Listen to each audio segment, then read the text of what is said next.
So what I'm going to talk about briefly is what I see in the future for cultural animation.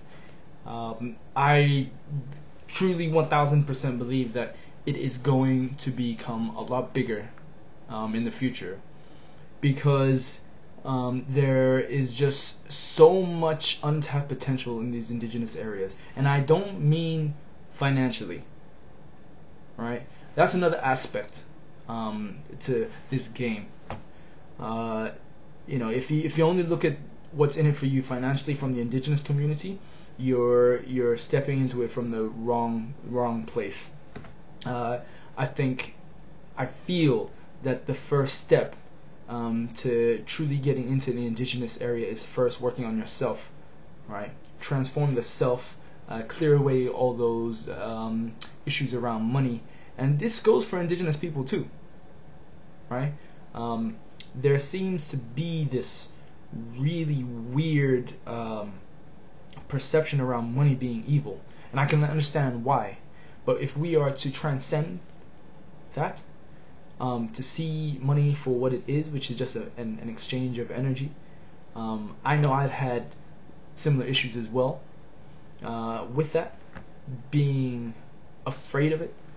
But because of my life experiences, it has forced me to change my mind or my concept behind it, so that it can be used as a tool, not as an end goal in itself. So, that aside, the indigenous communities have a lot of stories that are still left to be told and still need to be passed down, because there's a lot of spiritual wisdom in there, and if we lose it, then we don't get to learn from our ancestors, and we're then doomed to repeat the mistakes.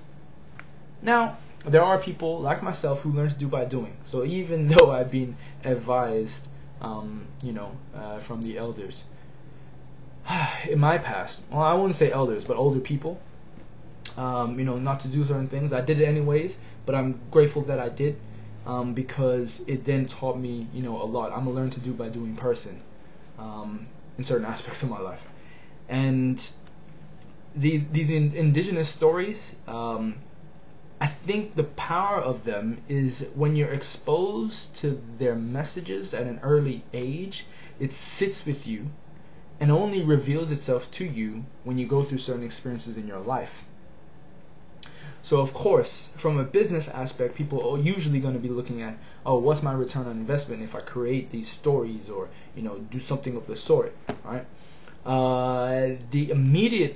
If you're looking for immediate results, I'm sure you can find a way to get immediate results, but I am thinking long term.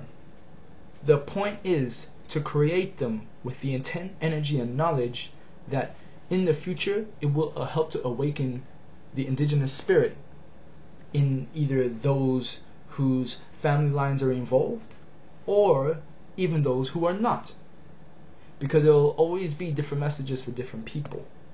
And I believe that it will attract the right people to the right sources, because there's always this expansion and contraction, like the oceans, right? So there's a time where we expand, we just want to know everything, we want to experience life, we want to grow. But then we hit a point where we've reached our limit, our limit being for this lifetime, and then we try to return to the source again, right? So when you're expanding, it's also important to be aware of the time when you're going to start to contract as well. And you have many episodes of that in your life as well. Even if you may be, say, on a business level, you may be expanding, and growing quite rapidly. But on a personal level, you may have many episodes of growth and contraction, where you got the energy, and then you need to come back inside yourself, reflect, meditate, do that sort of stuff. So I think that's a really important point to make about what I see happening in the future. And this opinion is echoed by a couple of people. I won't say a couple, it's probably more than a couple. that I've been talking to, that every time I talk about this is where my passion lies. They seem to resonate on it.